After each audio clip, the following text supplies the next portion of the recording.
Ladies and gentlemen, please welcome your GBTA Executive Director and COO, Mike McCormick.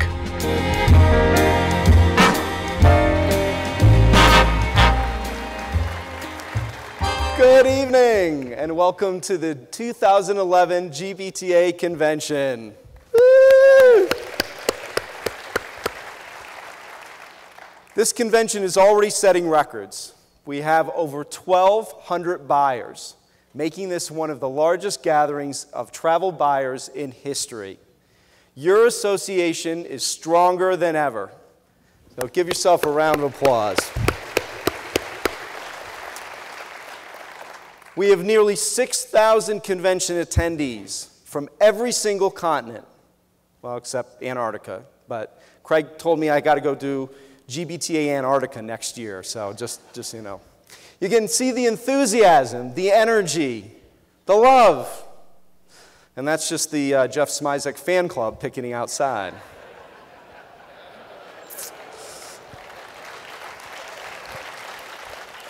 We have a great show for you tonight with two of the biggest names in travel, TSA's John Pistole and United Airlines' Jeff Smisek. So to get things started, I did spend a little time on something. In honor of our great host city of Denver, I wanted to come up with 5,280 reasons for attending the GBTA convention.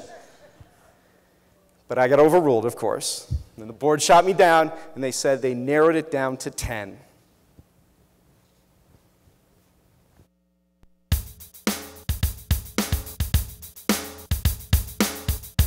Number 10. Unlike the FAA, GBTA won't be shutting down. Number 9. The only direct connect you need to worry about is the one between your beer and your lips. And number 8. JetBlue flight attendant Steven Slater has been hired to staff the exits, so get your sliding pants on, everybody. Number 7. The air is thinner in Denver, so one drink goes a long way. Number 6, convention food is of a hell of a lot better than airline food. Thank you. Number 5, ribbons. Number 4, after 43 years, GBTA members have finally, officially joined the Mile High Club.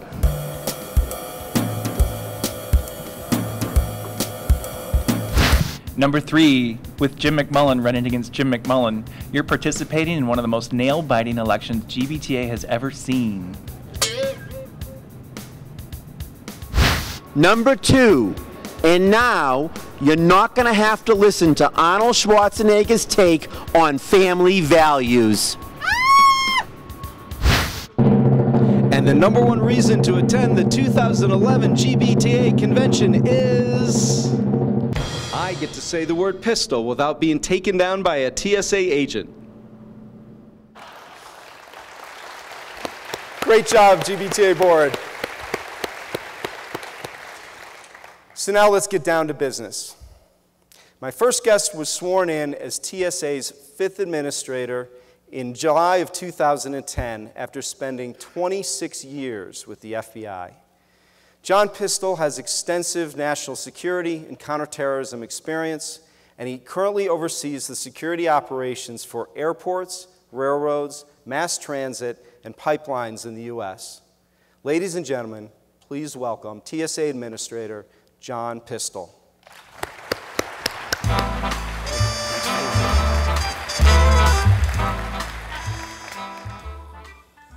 Well, good afternoon, evening, and thanks, Mike, for that kind introduction. And especially regarding my name, you know, as an FBI agent, I had a lot of fun for all those years calling people on the phone and saying, "Hi, this is John Pistole with the FBI," and there'd be a pause, like, not quite sure. In fact, one time I was working on organized crime in New York City, almost 25 years ago, and I called an individual that I was interested in talking with and told him that, and he didn't miss a beat.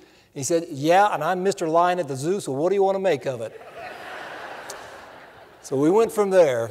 Well, anyway, I'm grateful for the opportunity to share some thoughts and insights and get your questions and thoughts and perspectives on how we are doing in transportation security today, and noting that as GBTA members, you comprise the world's largest network of business travel professionals, so it's an honor for me to be here.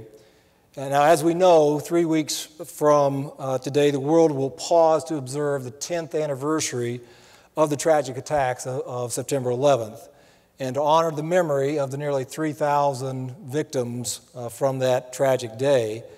It's almost been 10 years also since TSA was created. We were created by Congress in November of 2001. Throughout that decade, TSA's mission has been to protect the nation's transportation systems, to ensure freedom of movement for people and goods. And every day, the men and women of TSA work to do whatever we can to prevent such an attack as 9/11 or other catastrophic attacks from happening again.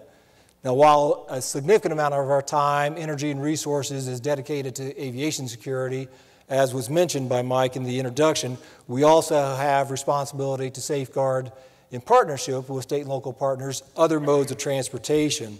And there's a broad range of TSA initiatives that you may be familiar with, again, in all likelihood with those state and local partners and private industry. So today I want to share with you some of the progress we've made in these last 10 years, as well as discuss a few ways that TSA will build on the work that's been done thus far to further enhance security while also seeking to improve the travel experience whenever possible. So since 9/11 and the stand-up of TSA and the Department of Homeland Security, we've taken significant steps, not just in TSA and DHS, but the U.S. government writ large, again in partnership with private sector, to keep Americans safe, and our transportation network is much safer today than it was a decade ago. Now, there's a number of steps that we've taken, again, mostly in partnership, but they include establishing and enhancing our layered approach to transportation security by continuously deploying new technology, evolving our processes, and applying intelligence analysis to our security measures in real time. I want to briefly review some key milestones we've achieved in meeting some of the 9/11 Commission's recommendations. That's one of the metrics that are used to see whether we are making progress. And all of these steps help make traveling safer for you and your loved ones. So as of last November, thanks to the success of our secure flight program, individual passenger information for 100% of domestic and international airlines with flights into, out of, and within the United States is being checked against government watch list. May not sound like a big deal, but I can assure you it is. And that fulfills a key 9/11 Commission recommendation ahead of schedule. Now, we also, of course, screen 100% of checked and carry-on baggage for explosives and other dangerous items. Inline baggage screening systems streamline the checked baggage screening process, maximizing that baggage throughput, which is so important, and reducing the number of physical injuries of TSA employees as a result of having the lifting of heavy bags. So now, getting back to my earlier comment regarding TSA's layered approach to strengthening security, we know that each of these individual initiatives are capable of preventing a terrorist attack. But the key is in the melding together of those different layers. So we in TSA have more than 20 layers of security which combine to keep the traveling public even safer, especially in light of what the Defense Department, the intelligence community, and the law enforcement community do to inform and help support these efforts. And the Yemen cargo plot being one of the best areas of one of the best examples when it comes to cargo security and intelligence. Now, multiple layers of security provide multiple opportunities for us to detect and ultimately deter terrorists, and that's the bottom line for us. Many of these layers simply did not exist 10 years ago. But what do the next 10 years hold for transportation security and the future of travel, especially aviation travel? Because of your work, it's likely that you're familiar with and heard the phrase risk-based security in the last few months or last couple years. At TSA, when we talk about risk-based security, we're not talking about a specific program per se or a limited initiative. On the contrary, risk-based security encompasses a full suite of enhancements, some of which we have recently begun, and others we will soon be testing at select airports around the country, redefining how aviation security works in the United States. As a result of significant enhancements in security over the last decade, TSA is able to better refine our approach, moving away from a one-size-fits-all construct through a better use of intelligence to inform the screening process. Over the past few months, we've begun or are about to begin proving out several concepts that represent the next steps of our transformation into more of a risk-based, intelligence-driven organization. And as with all the concepts we're evaluating, the driving force behind these efforts is looking at how we continually enhance transportation security. One of these ideas is well known, at least in name, and that's a trusted traveler or known traveler program that evaluates how to expedite the physical screening process for travelers we know and trust the most, and travelers who are willing to share some information with us about themselves before they travel. So doing so will allow our officers to more effectively prioritize screening and focus our resources on those passengers we know the least about, or of course those on the terrorist watch list. We'll begin testing this known or trusted traveler concept in the fall, and to make it happen, we are partnering with U.S. Customs Border Protection, their Global Entry, Nexus, and Sentry programs, as well as U.S. air carriers and airports, of course. The bottom line goal for us is to provide the most effective security in the most efficient way. Expedited screening may include a dedicated lane, the ability to keep shoes on, and possibly keeping laptops in carry-on bags.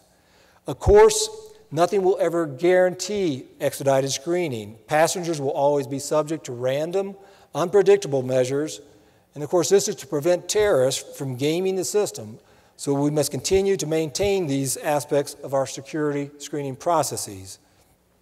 We're also working with airlines, especially ATA and pilots unions, on identity-based screening of pilots. Additionally, we're currently testing how we screen children using risk-based, intelligence-driven strategies. Both are components of TSA's move toward a more risk-based, intelligence-driven approach.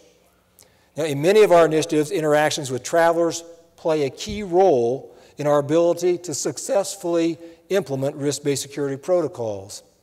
One such effort is currently underway, being tested at Boston's Logan Airport, and it involves an expansion of a program we call SPOT, S-P-O-T, which stands for Screening of Passengers by Observation Techniques.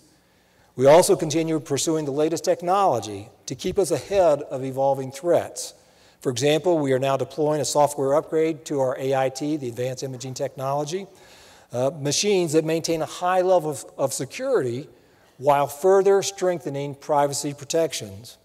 We anticipate that this new software will increase throughput, reduce the number of officers required to staff imaging technology machines, and eliminate the remote viewing areas that we are currently needed to view those images for privacy purposes. In the next 10 years, TSA will continue to enhance security and our counterterrorism focus, because after all, that's why we created, to prevent terrorists from repeating 9/11, while also improving screening for passengers wherever possible. In conclusion, I am confident that testing and implementing initiatives such as Trusted Traveler hold great potential to strengthen aviation security while significantly enhancing the overall travel experience.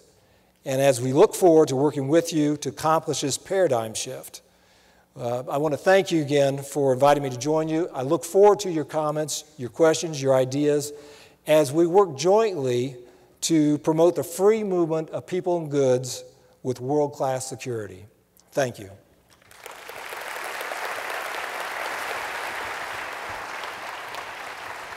All right. Thank you. Okay. Have a seat. Thank you.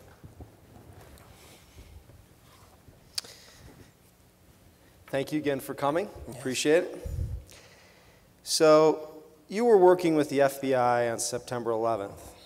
Where were you on that day, And how did that experience shape your approach to your current position with TSA? I was in New York, but actually upstate. I was in Syracuse doing what we call a routine inspection of our FBI offices, and had just done an outside interview contact at a media station, and then had gone to interview the chief federal judge there to assess how the FBI office was doing. And it was while at the judge's office that the first plane hit the first tower, and obviously something amiss. So I excused myself, went back over to the FBI office, and there watched as the second plane hit the second tower. My first reactions were, it was just surreal, and almost immediately, this changes everything. So it's that focus of saying we have to have a sense of urgency of what we're doing to prevent that from happening, and then also how can we work interdependently, not only within the governments worldwide, but with private industry to do everything possible to keep that from happening again. Yeah, you mentioned private industry. In the corporate world, we're always looking for ways to stay in front of the competition. But in your world, the competition is terrorists. So how do you stay in front of tomorrow's threats? I mentioned these multiple layers of security that we have, and the best layer of security that is available to us is intelligence. And I use the example of the Yemen cargo plot from October of last year as a great example, because it was a foreign intelligence service that gave us the information about those two packages that you recall had the toner cartridge just filled with explosives in them. They gave us the specific information about those packages, and so we were able to track those down and prevent those two planes, the UPS and FedEx plane, from blowing up. So that's the type of intelligence that is needed.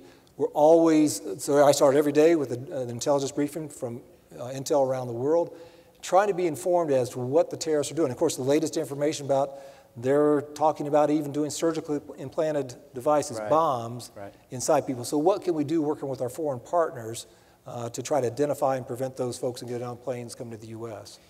So is it really more about intelligence than technology, or both? It's a combination. So it's intelligence, it's technology, and it's human interaction. And so it's the key is again, the melding of those in multiple layers, and really trying to focus on how we can identify a possible terrorist before he or she ever gets to an airport. Right, okay.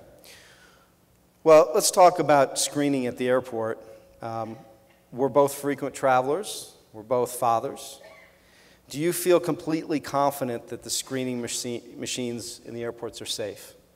I do. I have great confidence in what the various outside studies have done in terms of assessing the safety. So I go through frequently, and I'm not a scientist, but I rely on those studies to give me the highest level of confidence. And the analogy that I've been told and go with is that going through the machine one time is equivalent of about 3 minutes of flying at altitude, 30, 35,000 feet. Okay. And no concerns with your children? No. Going through them? It's their choice. If they decide they want to opt out, and then they get a pat down and they go that way.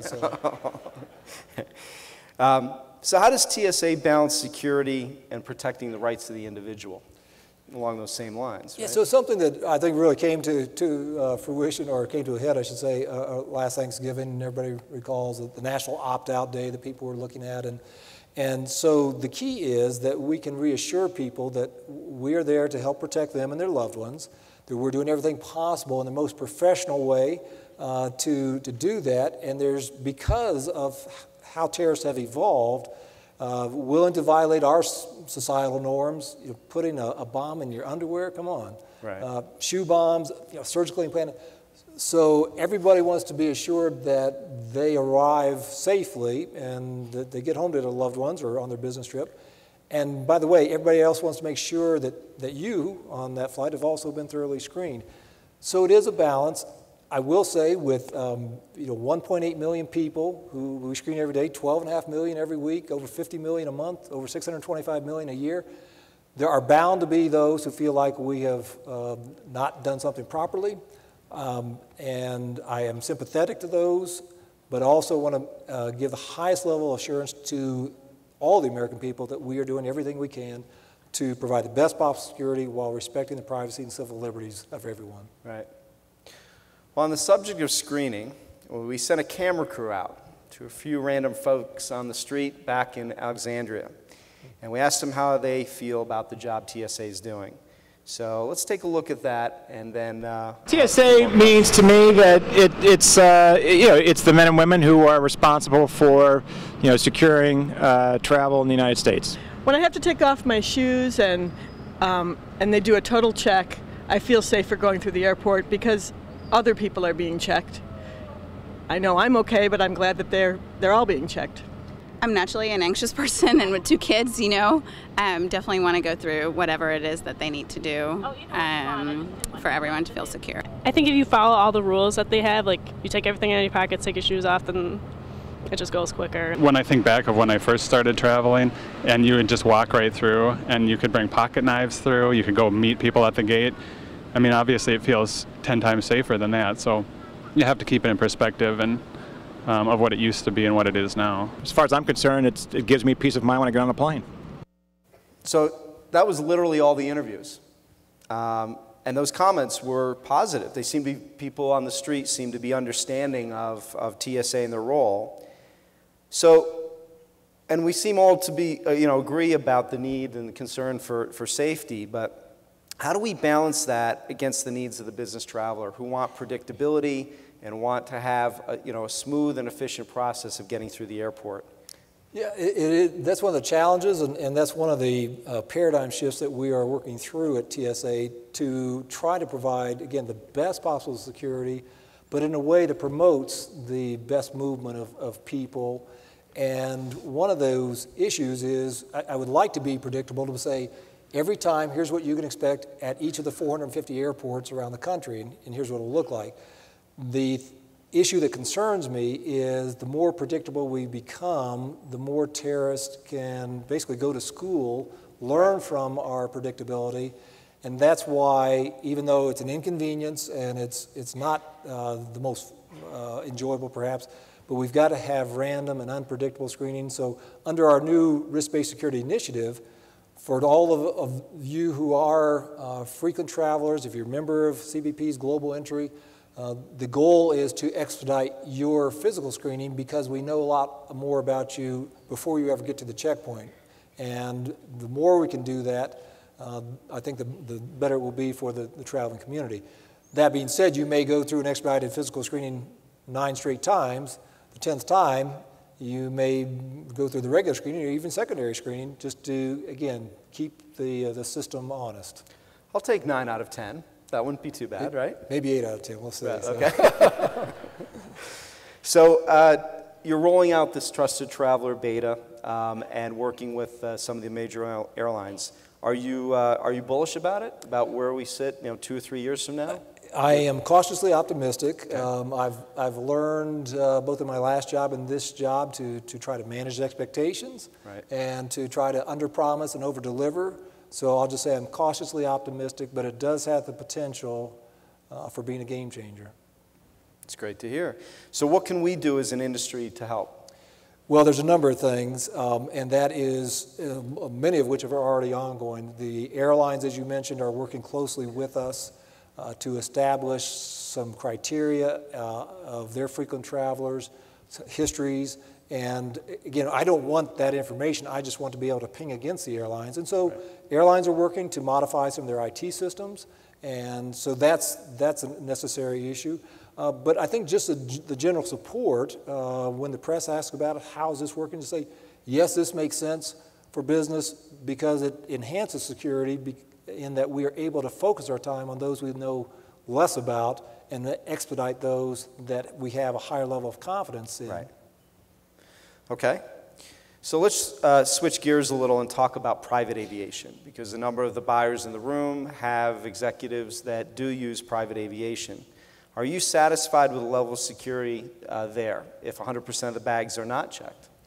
Yes, I am satisfied from the standpoint of both we and industry are doing the things that address the highest vulnerabilities and the highest risk, if you will. There's always more that can be done. It's a question of what's the return on investment, how do we buy down risk, if you will, for those additional investments. So as we work through the rulemaking process on general aviation, we've been working closely with industry, some of you in this room, to move that forward in a meaningful way that is practical, it's pragmatic, and it enhances security. Are we going to see changes coming in the future? I think there will be some changes. It's a question of what is, again, practical and pragmatic. So it doesn't make sense to have us as a regulator issue some draconian rule that, yes, it can be complied with, but only at great expense and marginal increase to security.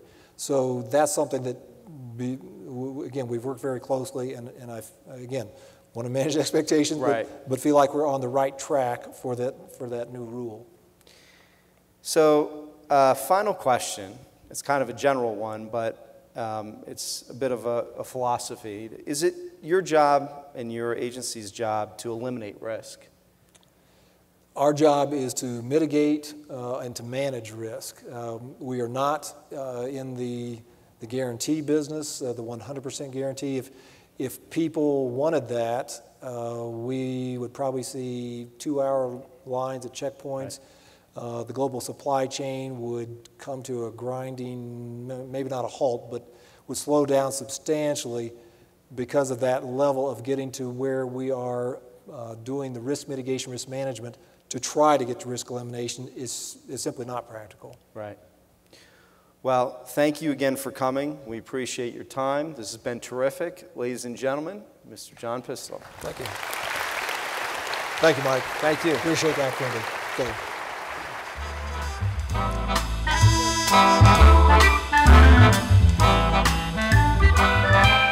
I got a phone call this morning from one of our oldest customers. He fired us. After 20 years, he fired us. Said he didn't know us anymore. I think I know why. We used to do business with a handshake, face to face.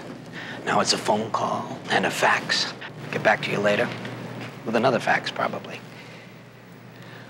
Well, folks, some things gotta change.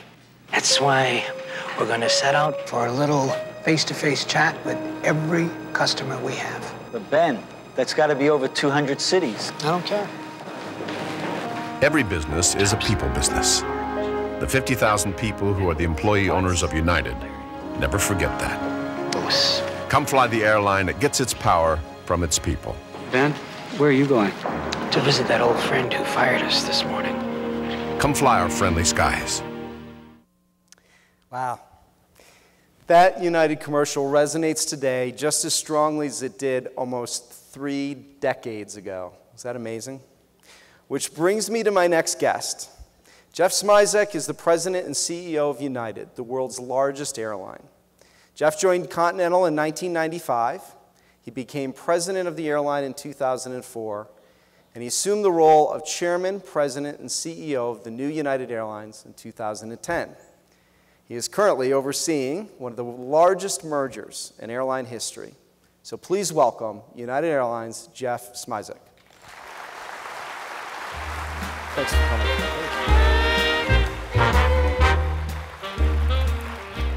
Well, thanks for having me out here today.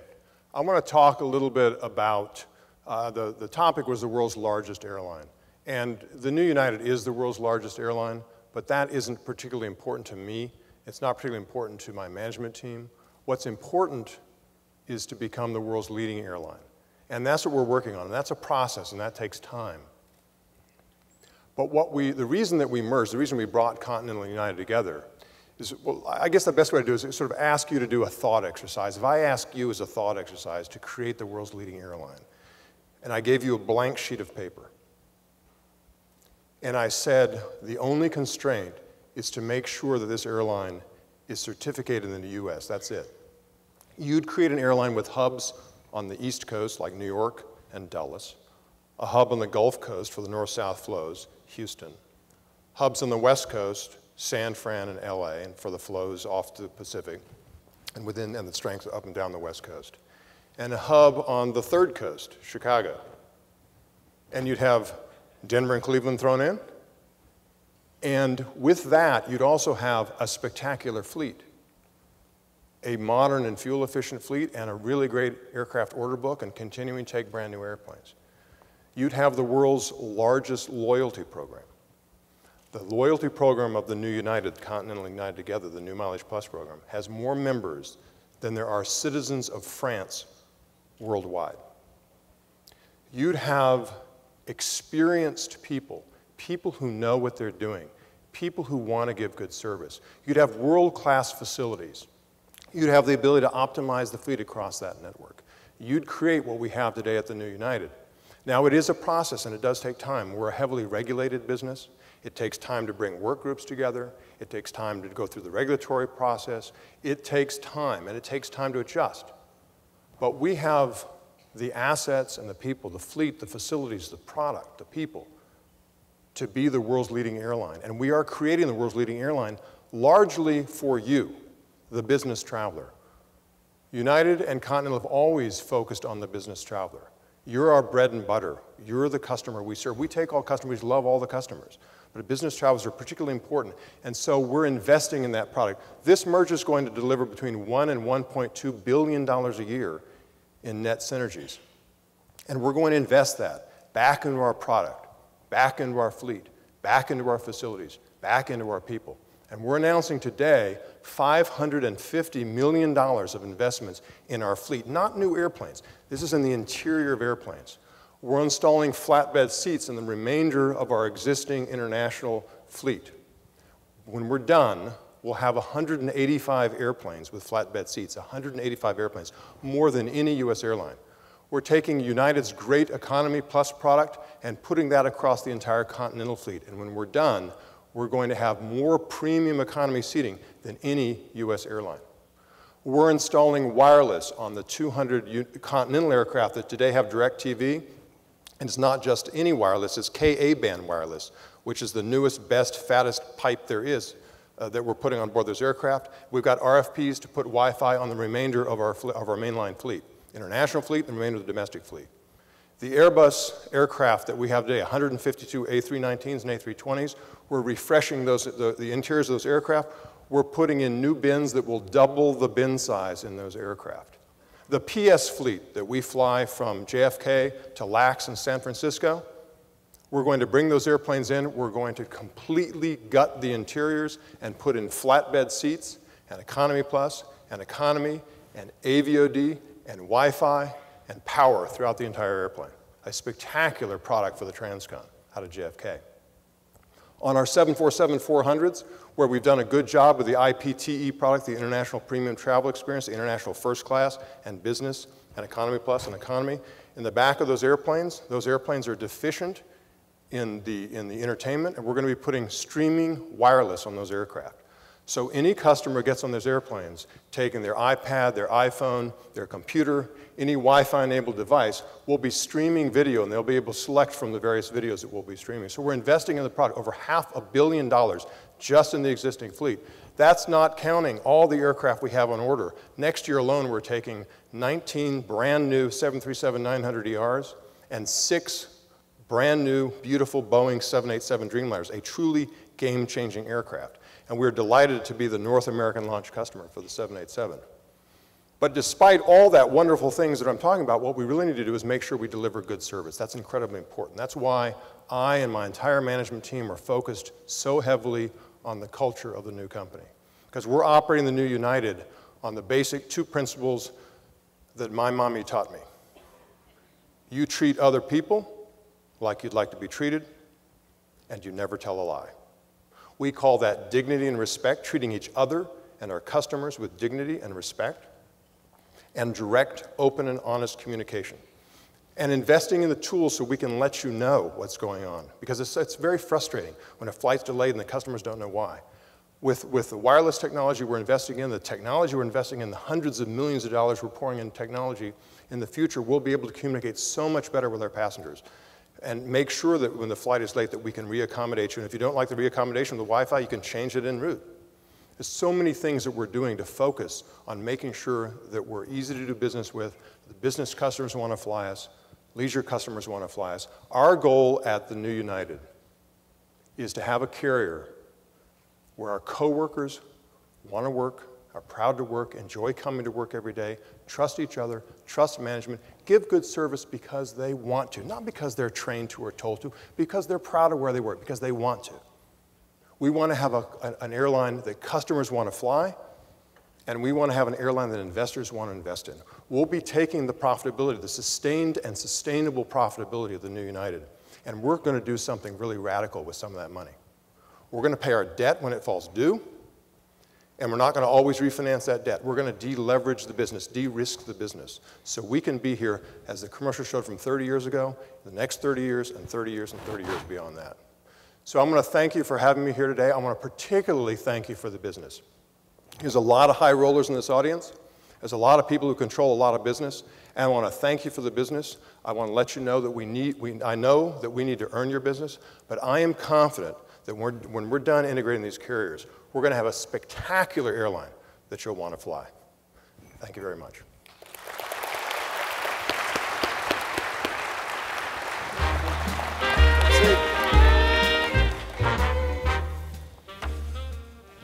I feel like I'm on a talk show here. You are. Hey, I got my United Airlines pen, so I got to switch out pens here, so I'm very appropriate. Well, you talked a lot about the merger, but we'll get back to that in a minute. I want to dig right in with something that is very important here to our audience.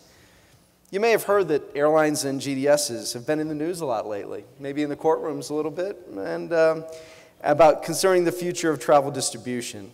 Where does United stand on this? Well, Mike, we want to be easy to do business with. Right. We want to be in all distribution channels, or as many as we can be in. We are rapidly evolving as a business, as you know, with the unbundling of our product and the rebundling of our product and the technological change and our growing ability to communicate directly to customers. And it's important that our partners, whether they be partners as GDSs or partners in online travel agencies or others, keep up with that degree of technological change. But we do want to be, we do want to be in a broad array of distribution channels. At the same time, those distribution channels have got to be cost efficient, and they've got to be technologically adaptive to the products that we are creating and delivering. And although we've had this, what it was colloquially called unbundling, there are many, many, many more things to come. And we have to make sure that the GDSs can keep up with the degree of change of the airlines. So your plans for Direct Connect, does Direct Connect grow? Or? Well, I guess I view the United.com site, or now also the Continental.com site merging into the United.com site as direct consumer, right? And I think that, what grows is going to be based on consumer demand. I mean, we're going to be where the customers want us to be. We want to be on every shelf we can be on. There's no rule, however, that says that, Campbell's soup has to be on the Kroger shelf. Campbell's soup could be on the Safeway shelf or the Jewel-Osco shelf or the Dominick shelf, right? But we want to be where there's a cost-effective distribution, and certainly the web for us is our least cost distribution channel. But that doesn't mean that I would expect all travel to go through the web. No. Right. Okay.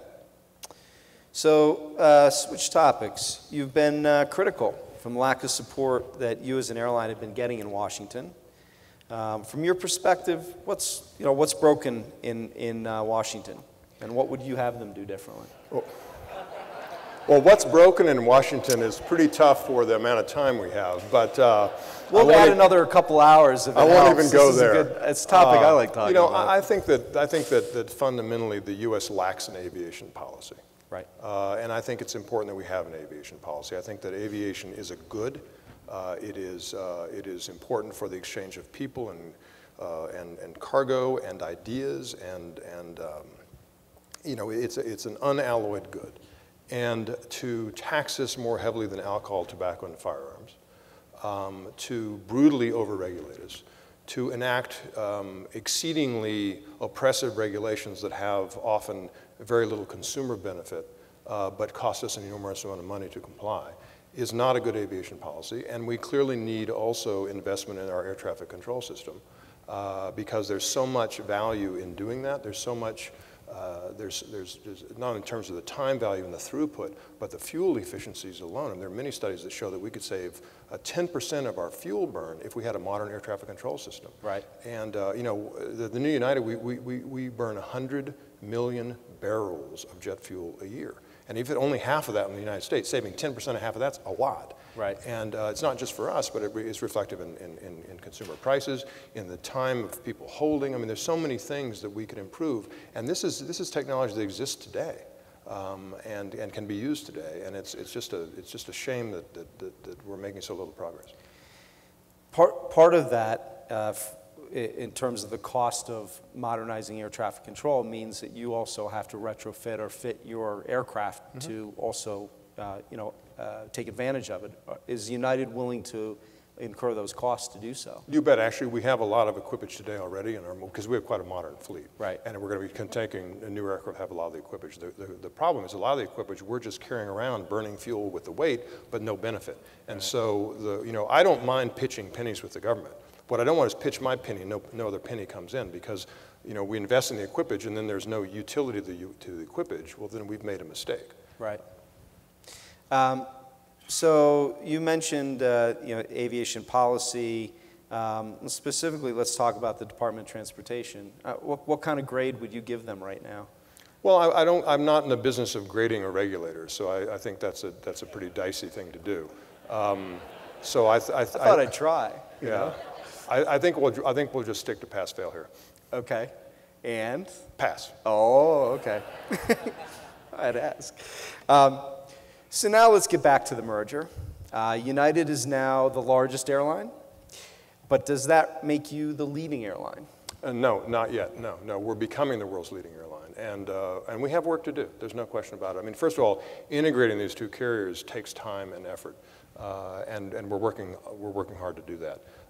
We've got to be a global. We have to have a global. We're a global airline. We have to have a globally competitive product. Right. We're working on that. Many of our aircraft are at that state. Others are not. There's no question about that. And we're just as I announced earlier, we're investing $550 million to bring the existing fleet up to make sure it's globally competitive. And of course, we'll be taking new aircraft. We've got 50 787s on order. We've got 25 A350s on order. We've got options for a whole lot more. We have the best single carrier network in the world. We have lots of opportunities to grow. So, but it will take time. We've got technology we need to invest in. We've got facilities that we've got great facilities we need to continue to invest. For example, in Houston, we're in the first phase of a $1 billion project in Terminal B that we're starting soon in the first phase of that, of a three-phase investment in Houston. So we have a ways to go. We need to bring our work groups together. We need to make sure we've got the right culture. So we have a ways to go. But I'm very confident that we will become the world's leading airline. We're creating the world's leading airline. We've got tremendous assets and tremendous people. I've been in the business 16 years, and this is the first real opportunity that sort of anyone at Continental or United has had to create something as durable and spectacular as what we're doing here. And I'll tell you, I've got a lot of very excited folks as a result. Any surprises during the merger? I mean, positive or negative? Well, there are always surprises. I think what surprised me the most is the huge number of decisions that have to be made to harmonize just policies, for example. Right. For example, I think this was in the paper, but at Continental, when we were loading pets into the aircraft, we had the pets facing the aircraft. You had the pets facing away from the aircraft. You have to make which way does the dog face. I mean, I never would have guessed that was important in a merger, but it turns out it is. And there are all these things. Is that what they were picketing about out there? All these things that you have to do. And it just takes a lot of time. I mean, the way I analogize is like a big table with a whole bunch of dominoes, but they're not all connected with each other. And your job is to go and knock the dominoes down one by one. They're dominoes you never imagined would be there. And sometimes when you knock one down, you got to kind of go to knock it down, but you can. And you got a lot of smart people and interested people and enthusiastic people bringing these two carriers together. Right. So you mentioned about becoming the largest airline, and now we talked about being the leading airline, but clearly your competition isn't just domestic here in the States. So on the global landscape, who worries you the most? Are there any carriers in particular? Well, look, we're a global, your point is exactly, is well taken and spot on. We compete not against the Deltas and the Americans of the world. We compete against the British Airways, Iberias, the Air France KLMs. We compete against the Middle Eastern carriers. Right. We compete across the entire globe, and we view our competitors. We don't look at, when you see slides in our management decks, I mean, they're not just how we're doing against American or Delta or anybody else. We look at the whole world and how are we doing across the whole world, and competitively, looking at the product, what do our global competitors do? Because we're a global airline. Right. So, in this very brutal and brutally competitive business, I worry about everybody. I mean, if I didn't, I'd be insane. Right. Yeah, because I read somewhere that Emirates is poised to be or at least they poised to become the largest airline by 2015, or at least give you a run for the money in that respect. So when you mention Middle Eastern Airlines, I mean, that's, again, your competition is global. Do you see, is being largest as important as being leading? No, I don't think it is, but I will tell you that, let's talk about Emirates for a moment, if we could. Emirates is a good example of an airline that has a government that has a superb aviation policy. Emirates is Dubai understands the value of air travel, understands the value of having a huge hub for the traffic flows, and there's a lot of natural traffic flows where Dubai is appropriately situated. Right. Dubai views Emirates as an integral part of its economic development, of its cultural development, of its transportation and tourism, of its cargo business, of its trade. I mean, it's an enlightened policy with an enormous amount of government support. And I don't mean government support in terms of subsidies. I'm not saying that. What I'm saying is focus and attention to the value of air travel, something the United States government lacks. And that's unfortunate. And Emirates is a well-run and successful airline, but it also has a government that cares and doesn't throw roadblocks and doesn't overtax it and doesn't overregulate it and doesn't beat it down. Right. I think your audience. So ask me how I really feel. Yeah, right. Well, last question. We watched that United commercial. I still can't believe that was 30 years ago, when that ran. Looking to the future, what are we going to say about United? What will United look like 30 years from now? Well, I think I think even far sooner than that. But I think 30 years from now, I think United will continue to be the world's leading airline. I think it'll have a great product. I don't know what the airplanes themselves will look like in 30 years. By then, I'm sure there'll be some kind of replacement for a narrow-body aircraft beyond the Neo or whatever Boeing's going to call the re-engined aircraft. The Rio, I don't know, whatever they'll call it. But I think that the United will be what we plan on United to be as we integrate the carriers and invest in it. I think it'll be a carrier very focused on business travelers. I think it'll be a carrier that'll have a spectacular network, as it does today, only a larger network than that. It'll be a carrier that will have cutting-edge technology and great onboard service, and we'll have a culture where people enjoy coming to work every day and are proud of what they do and give very good service. Good answer. Well, everyone, ladies and gentlemen, Mr. Jeff Smisek. Thank you so much for having me. Thank you. Thank you for joining us tonight. Have a great week, and we'll see you all at the reception. Thank you.